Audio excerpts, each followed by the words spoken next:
we're up to Shmuel, Shmuel. Does that sound right? Yeah, I think so. We're just talking about paying half co-share? Right, and cover. You still need the only little part that starts that it's talking about.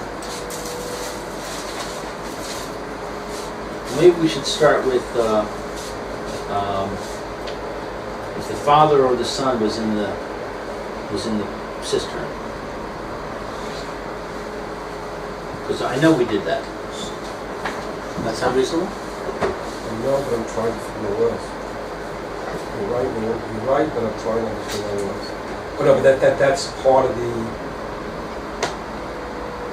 Okay, that's part of the mission of life. I guess that's a good question. Ha'yavi v'noi tohu v'mashayin is a kaifer? Yes. Right. That's it. We did half, we did most of it except for the end part of it. Oh, let's start with, for my sake, at tiny least. bit of review. If you don't mind, for my sake, let's start. Okay, let me introduce myself. I'm Rabbi Shlomo first here in Yeshiva Tsama, Nafshi, Yerushalyim, HaKodesh. I'm temporarily substituting for Rabbi Reuven Levitt. This is his Gemora Shir. And we're learning Bava Kamma, Daf Mem Ches Amid Beis, toward the bottom of the first quarter or so of the Amud.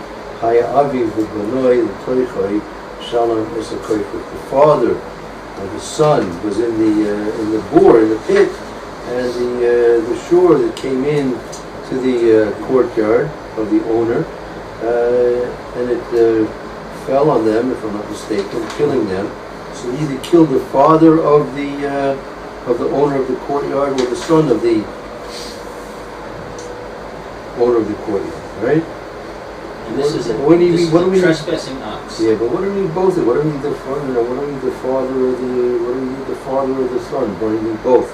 And if the mother or the daughter would be there, the grandmother or the granddaughter would be there. It meant both. It didn't mean both to say that this case is not those, but it meant to be like a family, as we see later on, a family member, someone who's expected to be in the courtyard of the Bava. That's really meant. Could have said Evid also. Right, but it's meant to be a family member, but which later on we'll see something else about. It was not a trespass. That this Gemora is going to talk about that later on. Right. And so I put in brackets here. Father and son was in the cistern and was killed by a falling ox. The trespasser, I see right, the trespasser ox. Trespassing. Trespassing ox. Or the owner. Right. Okay, good. Okay, so let's take it further on into the Gemora. Go ahead. Anyone who's like to read to begin with? I will volunteer.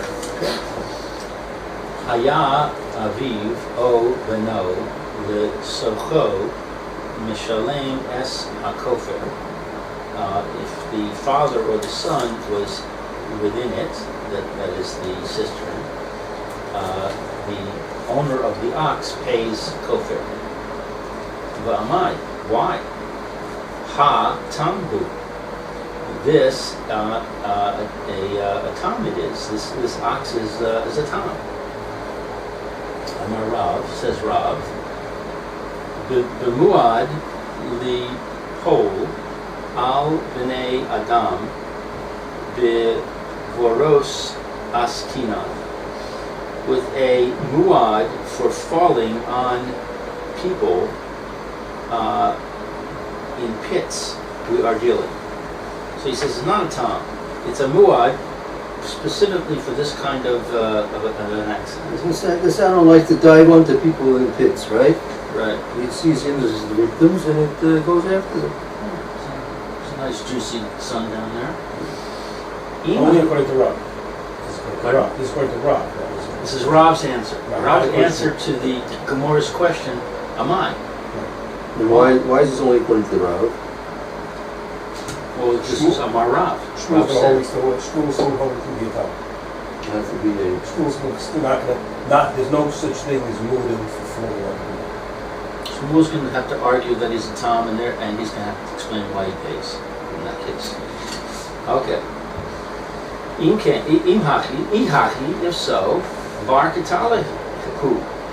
he's subject to the death penalty.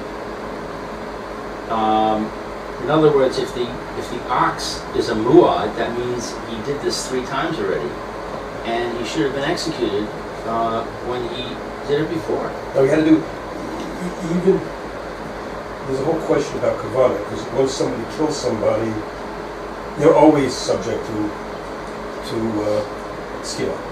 Sure, it kills anybody. Sure, that kills anybody, Tom or Muad, is subject to skill. So we have to have a reason as to why. If it's an accident? Yeah. Because people don't want to say that. People don't want to say this is the ox that killed somebody. Yeah. You see, Tom and Muad is in relationship to the payments, the amount of payments. But in terms of whether it lives or dies, then in theory it should be killed out. But what about the case that we had where it was scratching itself on the wall? Right. Did we kill the ox that scratched itself on the wall?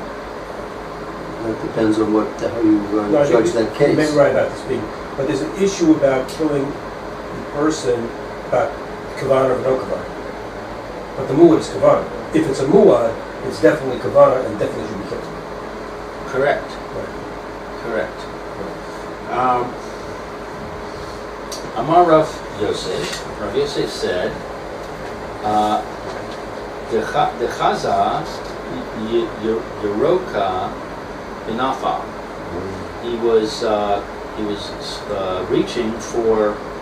Oh, he saw. He saw. Chaza means that he saw. He saw vegetation, and he fell, meaning that he was reaching over to try and eat the vegetables that were growing near the border, and he fell. Right. Lost his balance. It was an accident. It was no kavanah. So it was not muad to do this kind of thing. So that was where we had that warm Rashi yesterday. Oh no! He was muad. The flow of this is why he's a Tom. No, he's muad. If he was muad, he's barkatala. He's muad to do it in a way that's no kavanah. So therefore, he wasn't bar. He was like you said. He's once we declare him a muad, then we say it's with intention. Right. But to get to that point, up until we got to that point, the presumption was no intention. Right. So therefore, we didn't kill him yet. Right. Now he's liable for death penalty because now he's a muad because we have witnesses that he did it 3 times. Does that make sense? Okay. Shmuel Amar. Shmuel said, "Ha mani, whose is this?" In other words, whose opinion? Who is the person that says this according to Rav Yosef? I think. Rabbi Yossi Hagalili he. It is the opinion of Rabbi Yossi Hagalili. Da'amar tam mishalem chetzi kofer. Because he says that a tam does pay. He pays half. So that's what you were saying, that according to this opinion of Shmuel, in the name of Rabbi Yossi Galili, we don't have to come on to saying he's a mover. We can say he's a Tom. And Tom always pays Chetzikov no matter what. And that's a Shmuel ruling that there is such a thing as Chetzikov. Because that's a question in itself that I discussed earlier. Is there such a thing as Chetzikov, or kofar must be total? And then there's the question about whether you pay kofar if the ox isn't subject to death. Is it only paid only when the skila would you pay kofar, or can there be a case where you pay kofar as a, so to speak, kenes and not be a skila? That's the distinction between Rod and Shmuel. So it would seem that we kind of left the first question hanging. Right, we're now on to like a second This is the second explanation. question. That first question was done. That was explained. This is something new. This is back. This to is kofar. something new. So Right. but we never really resolved the first one, did we? Meaning, This issue about the Tom doesn't pay and is a muad that we went back and forth with. We never really resolved that. no, whatever the top was all now. The question is that Rob, that there's opinion, the opinion of the Shmuel that says it's a Tom. Right. Rav says, no, the case we're dealing with is a muad, and it's a special case of muad. And how could we possibly get a muad case? That's how Rav Yosef explains the only way we can get it to be a muad case is the fact that it was the eating vegetation case. So we're good with that. That's one possible good answer. We have two possible. We didn't say which one it is. Now we're looking at a second possible Now we're getting answer. into a question as to who's going to pay the kofar. And now we're going to explain how, because the Mishnah definitely says it pays the kofar.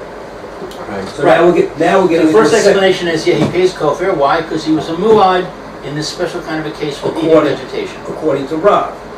And And now Rav we're going to Yosef, say, according to Shmuel, he was a Tom, and Shmuel And it's not feels full that a kofar, Tom it's hetzi always kofar. pays chetzi kofar, having nothing to do with vegetation, no vegetation, whatever. Now we're getting into the fight between full kofar and hetzi, the distinction between Rav and Shmuel. We're like continuing on. Rav says full Because the kofar, motion, muad, and Shmuel says half half a kofar, right. Tom. The Mishnah says, we're trying to explain the Mishnah, it says, father or son, kofar, period. Excuse me? What is? That's the question. The question is what kind of a cow is this? So, in the argument, it is, if it was what does it pay? If it was a term, That's it. That's what we're discussing now. We're discussing, it definitely says it pays kofar. We're now getting into what type of kofar we pay. What- Do we pay chetzi kofar according to Shmuel, or do we pay full kofar according to Rav? And we're trying to explain it. reflect the question of what it was. Kofar is only by a movie, if I'm not mistaken. What? Kofar is only by a movie. movie. Only by a movie. So No, it says, according to Rabbi Yossi HaGalili, as interpreted by Shmuel, the owner of a tom that killed a person pays half kofar. Right. Oh, that's according to Shmuel, And right? now we're going to get another statement right after that. Rabbi Yosef said something else. You know, who said what he said? Each one says different than what he said. All right, so that's his statement. That's the statement of Shmuel in the name of Rabbi Yossi HaGalili. Now we have Ula Amar. Ula's going to say something. Before I can I read the Rashi before we get to the Ula? Yes. Who's Rashi? There's a Rashi down there. The Shmuel over there? For Shmuel on there. I imagine that's what's going on. We all For know Shmuel. what Rashi Shmuel is. says. Shmuel Amar, Yeah. the Alam, the Tam, who Mima Nisan, Umimas Nisan, Chetzi Kofir. Really, it's a Tam, and we learned Chetzi Kofir. Ka'amar, Rabbi Yossi, he, as stated, as it was stated by Rabbi Yossi. Yeah. Really, it's a Tam. And where's Rabbi Yossi? Where's Rabbi No, say Yossi? Haglili. I left out the Haglili. Pardon? I left out the Haglili. Because Rabbi Yossi Haglili. It's the same person. Oh, so all he's telling us is what it's already said. What's the It has to be chiddush? What's the chiddush of the Rashi? It Okay. says clearly in the Okay. Gemora that Right. Actually, it continues on about Ula, so let's finish with more. Ula. Okay. Ula Amar, Rabbi Yossi Hagalili ki. He says that he agrees that it's Rabbi Yossi Hagalili. How are we going to know that? Damar ki Rabbi Tarfon, as is stated by Rabbi Tarfon, Damar Kra, the Rabbi Tarfon says that the pasuk says Karen.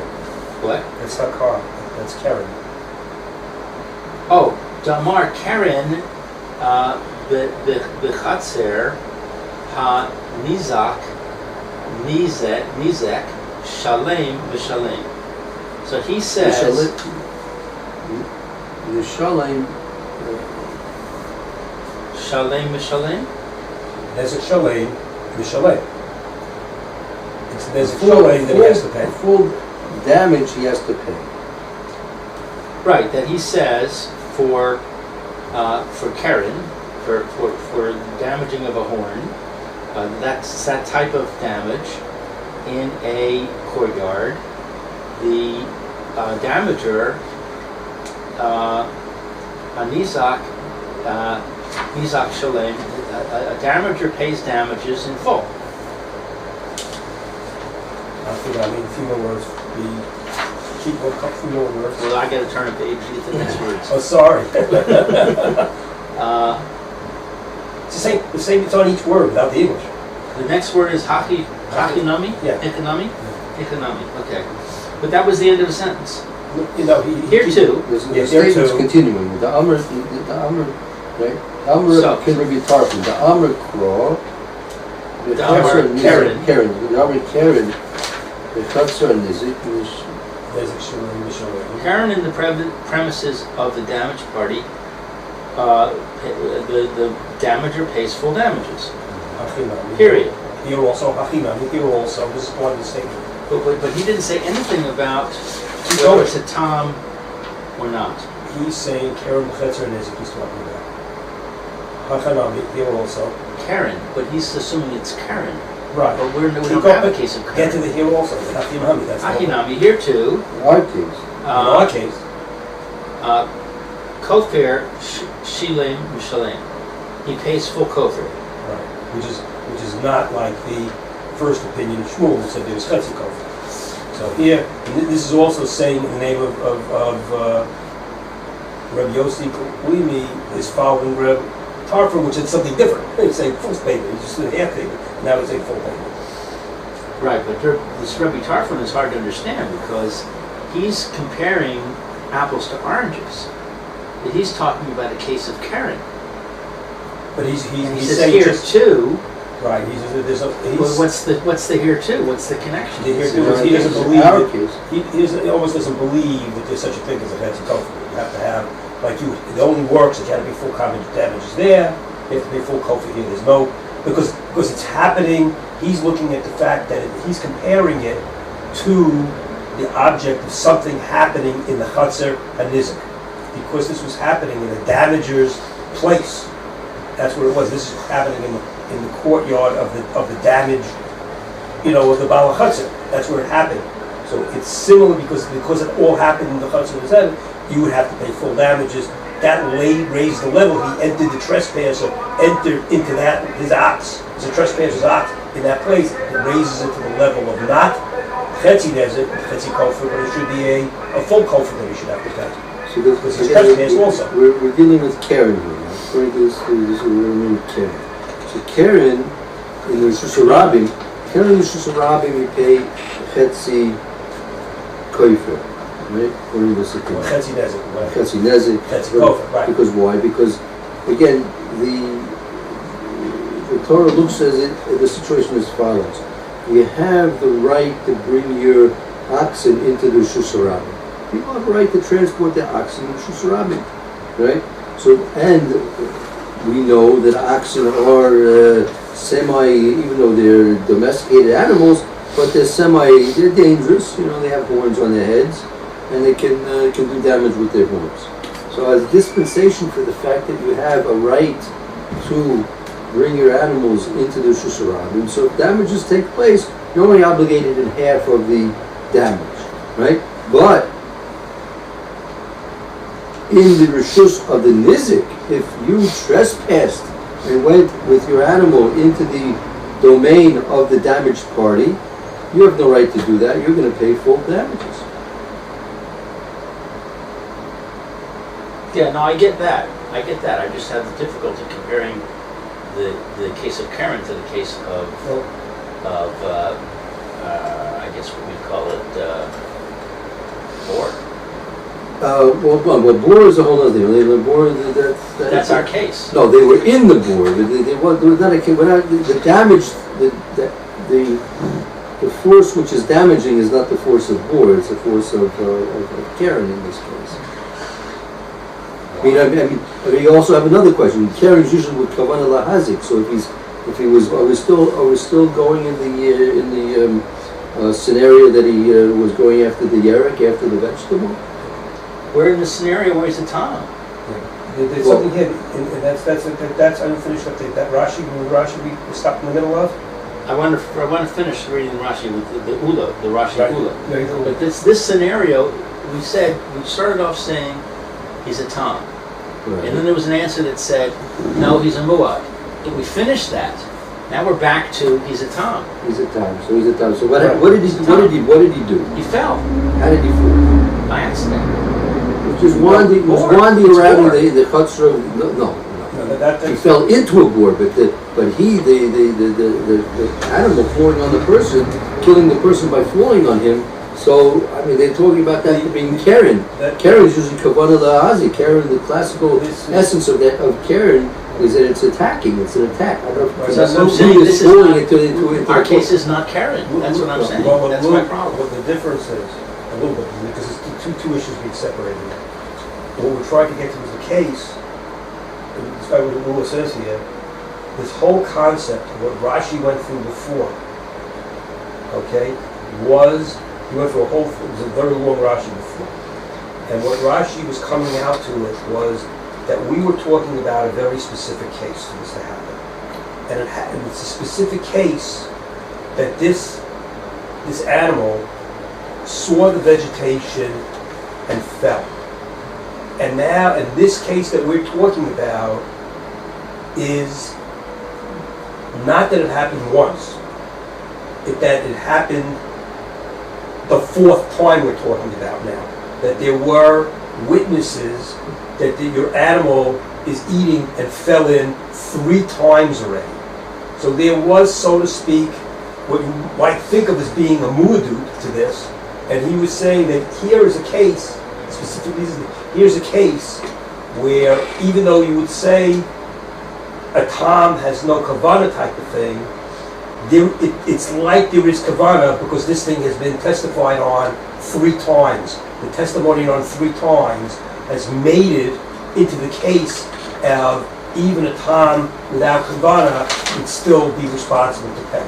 And that's what the Rashi was saying at the end there finally. There was it changed the whole ball game because it was a constant action of seeing vegetation. No, I have to disagree with you because it says Damar Tom Yerushalyim Chetzi Koper. All he's saying is that's Shmuel. That's what we're talking about. We're talking about Shmuel now. We're in Shmuel. We're in the middle of Shmuel. And Ula is disagreeing with Shmuel. Ula is supporting Shmuel. No. Let's take a look. Read the Ula. Read the rest of that Rashi. Read the rest of that Rashi. Ula said, the Mishnah is indeed the opinion of Rabbi Yossi HaGalili. Right, keep going. But he imposes full kofar on the owner of a Tom. Right. Tom, we're not talking about the other case that we tried to cover for the whole. So that's a question. Simple. That's a somewhat of a contradiction. How can you say it's a Tom he's going to pay kofar sholah? That's what Ula feels. Yeah, but what's the reason why? What's the reason why? The reason why Ula feels that he's paying is because it's the extra fact that he's comparing it to happening in just like it's happening in the Chutzer of the Nizik. Because it's the Chutzer of the Nizik, it's taking... Because Karen, the Chutzer of the Nizik pays none of good. Because you don't have that dispensation of Rishus Harabim. Right. Really, a damage is done, you really should, according to everybody's logic, if damage is done, you should pay full damages, right? Right. Why would you pay half damages? That's illogical. Right. So the Torah says, since you have a right to bring animals into Rishus Harabim, right, we give you a dispensation of only paying half damages, okay? Right. But if you can only go into the Rishus of the Nizik, now you don't have that dispensation, you have to pay full damages. Right, and that's why it's still full damages even for a Tom. Even for a Tom. Right, the Tom doesn't necessarily only pay half damages. The Tom pays half damages in the Rishus. Right. But now the Rishus of Nizik, that's that. But so far, so... But I think is that Ula, is Shmuel though saying that Tom only pays Chetzi Nizik always? Is always because a Tom, why should a Tom pay Nizik Sholah? I mean, even in Rishus Harabim, but she might be saying that Tom even in Rishus. So that's the decision. The decision is Tom. Shmuel will hold that even in Rishus Nizik, a Tom would always pays Chetzi Nizik. So it's a distinction. It's a close between Shmuel and Ula about a Tom. I don't see it there. Let's read the Rashi and see Let's look at the what it Rashi. says what you're saying. Okay. Shmuel. Start at the beginning. Shmuel on there, right? You want to go back to Shmuel? Yeah. Shmuel It's connected. Amar, Le'alam v'tam hu masnisin chetzi kofer Kamar the Rebbe Yossi Ki. So he says, really, it's a tam, and we learned that he pays Hetzi Kofer in accordance with Rebbe Yossi HaGalili. Ula, Mukim La Nami B'tam. So he agrees that also that it's a tam, the Kofer Shalem, and he pays Kofer. Full kofer, shalem, not chetzi kofer. So he agrees. He agrees that it's a tam, But he disagrees upon. but he says he doesn't pay half, he pays full. Right. So that's the disagreement point. That's the point. Okay. Right. It's only the Rav who said it was a mu'ah. Shmuel said it was a tam. Right. So what was our argument?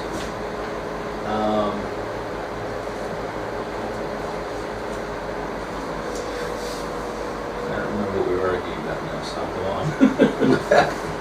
Bishlema le'ula. Everything is good according to Ula. Hayinu dikatane haya aviv o beno le'socho. That it is that it was the father or the son. Let's see, it's in my translation says that is why it states the father or the son. Very good according to Ula.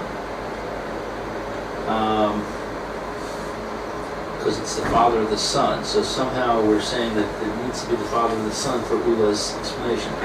Ula's explanation is he pays full damages.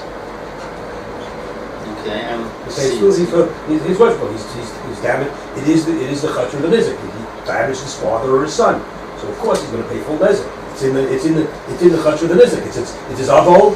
so we're It's focusing on the private property aspect of it. That it's his property. Now, since It's it's his property, it And makes sense. therefore, Because that's why he's going to pay the full kosher. if it's his property, it's his father or his son. So it's his property, and it's definitely the chazak of the nizik. Ela Shmuel, but according to Shmuel, my Irya Aviv O Beno. Why do we see the father or the son? And why do you have to speak about a specific case of a father or a son? Because Shmuel said it's Hetzi Netzik.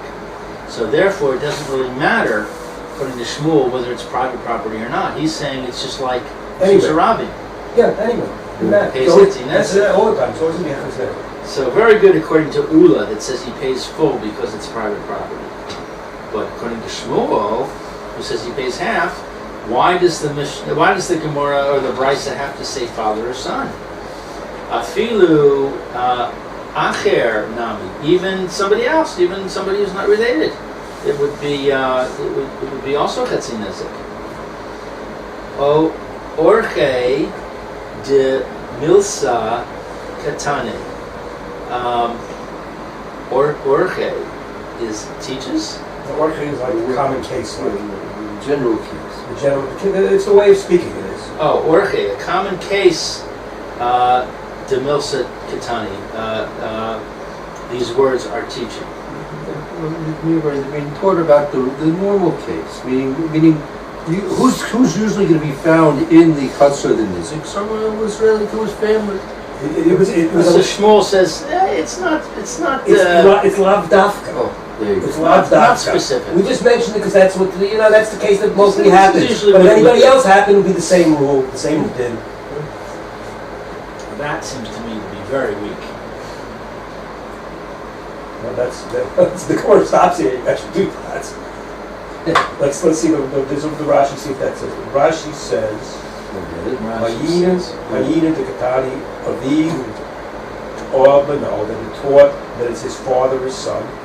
The Hayu, that the Havi, this is Karen B'Chazer Nizik, that having the damages caused by carrying the offense of the damaged party, the Mishalem Kofer Shalem, that you pay full Kofer, or rather Shmuel, but the Shmuel, the Amma that he says, fancy Kofer, he says only half a Kofer, my irrelevant. Well, why does he need it? He doesn't need it to say. Basically, it's just saying Shmuel didn't need it. The Shmuel didn't need it to say. Iria means to see. What did he see? Yeah, what did he see in this? What did he see to make him say father or son? There's no reason to say it. It doesn't.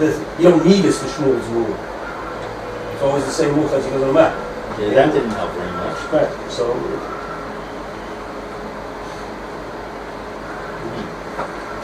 Okay. And then it is it. So you want to review the Gemora? Yeah, so what we just said is, right here, we said,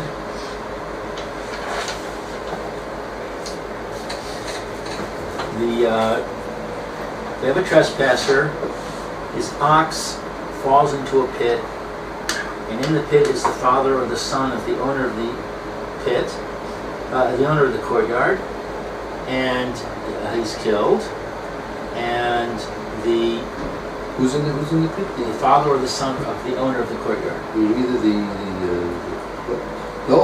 Yitzchak owns the courtyard, and Abraham, his father, is in the pit, or his son Yaakov is in the pit, right? Right. And Could be his uncle. It could be in the Mishkan. It could be his uncle. Could be anybody. It could be anybody. Anybody. And Yisachar comes in with his cow, uninvited. Right. And his cow falls into the pit and kills Abraham for Yitzchak. Right. Now, why did it fall into the pit? At this point, we don't know. All we know is that he pays kofar. Okay. In the end, what do we know? Why did it fall into the pit? Well, it depends on whose view you go by. Okay, go ahead. The question is, wait a second, we should assume it's a Tom. It doesn't say he's a yeah, I mean, because usually most cows are Toms. a killing ox is usually not to be left around too long. Right. We're assuming the thing about it makes it easier because it's Tom. Because it's Tom, that's easy to say. Ox is still around, no problem. Problem becomes when an ox is called a muad. Why is that ox still around? That's a side. That's a technical question. We haven't gotten to that yet. You're jumping the gun. But that's why it's a Tom. There's two ways of thinking. The first statement is it's a Tom. Right. Well, so your immediate assumption is it's a Tom. That's because normally you're not going to find muads running wild. Right. So now the answer is no. It's really a muad. But it could still be a Tom. If it's a muad, it can be a Tom. Oh, the Shachlavatariat is the next thing that the Gemora says is it's a muad. The Rav thinks it's a muad. Shmuel still thinks it's a Tom. The Shachlavatari is the next thing the Gemora says is it's a muad. I'm a Rav that it's a muad. Shmuel is still holding all along that it's a Tom.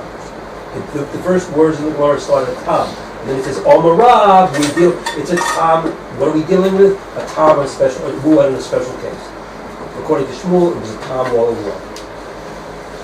Correct? Read the first word of the Gemara. Yeah, Rav says it's a muad. So according to Shmuel, and that's when we went back to Shmuel at the end. According to Shmuel, but at this point we don't know what Shmuel says. All we know is what Rav says.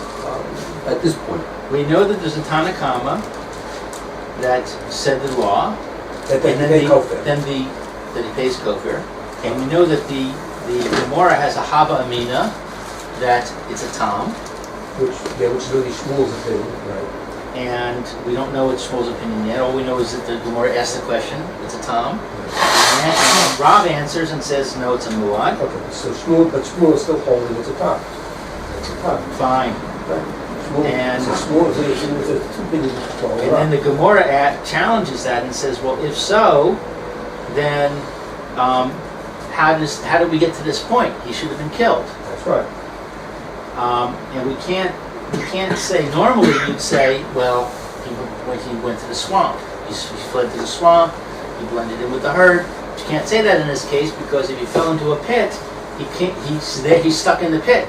So we know who he is, and we can kill him. So that's why that's a question. So the answer is that he was a muad for a specific kind of accident where he was trying to get to some vegetation and he fell in the pit. And in that case, we would not kill him the first 3 times because there's no reason to believe that he was killing b'kavana. And but in the case notes, you did get him out of the pit 3 times already. got him out of the pit 3 You times. did get to, just like you got out to the lake, you did get out of the pit 3 times. Right. So now the 4th time we come along and we say, wait a second, this guy's a muad. And that's Rav Yosef's explanation. That's Rav's explanation as amended by Rav Yosef. Now the Gemora goes back and says, but wait a second, we have another opinion. We have Shmuel's opinion. Shmuel says, forget about what Rav said. He's not a muad, he's a tam, and he pays kofir according to Rabbi Yossi HaGalili. He pays half kofir, hetzi kofir, according to Rabbi Yossi HaGalili. But Ula says, I agree with you that about Rabbi Yossi HaGalili, but I say he doesn't pay half kofir, he pays full kofir. And that's because Rabbi Yossi HaGalili agrees with Rabbi Tarfon, who says when you have Karen in private property, you pay full kofir. And so here too, in this case, even though it's not Karen, because it's private property, you pay the full. That's well and good, according to Ula, because we understand why it says the father or the son, because Ula's explanation is that the reason that he's paying the full kofir is because it's private property. And the father or the son goes along with the idea that it's private property. But according to Shmuel, who says he pays half kofir, why does it have to say father or son? It could be anybody. And the response to that is, we're not dafka saying father or son. We're just saying somebody was in the pit. But the common case is it would be a relative, because why would somebody else be in strangers? These are not going to be in the right. Okay. And really, we don't have to say, by the way, that Rev Yossi Galili is schizophrenic. We could say because at one point it looks like he was following Shmuel, at another place it looks like he was following Ula. It could be because it was 2 different cases. In the Shmuel case, when he said he was paying the chetzi kefir like Shmuel, that was in the case of Rishus Rabbi. But the other case, but what it specifically was the case of the Chatzar of the Nizik, then Yossi Lili is following like Reb Tarfon, the other that would be called a full Nezik Shomei and not a Chetzi Nizik. So we don't have to say that Reb Yossi Lili didn't know what he was saying, because otherwise it looks like he says 2 different things distinct. So we can actually give a reason why he's only paying why he can say one thing, one thing, the other thing. Okay, very good. Let's check out the tomorrow. Thank you.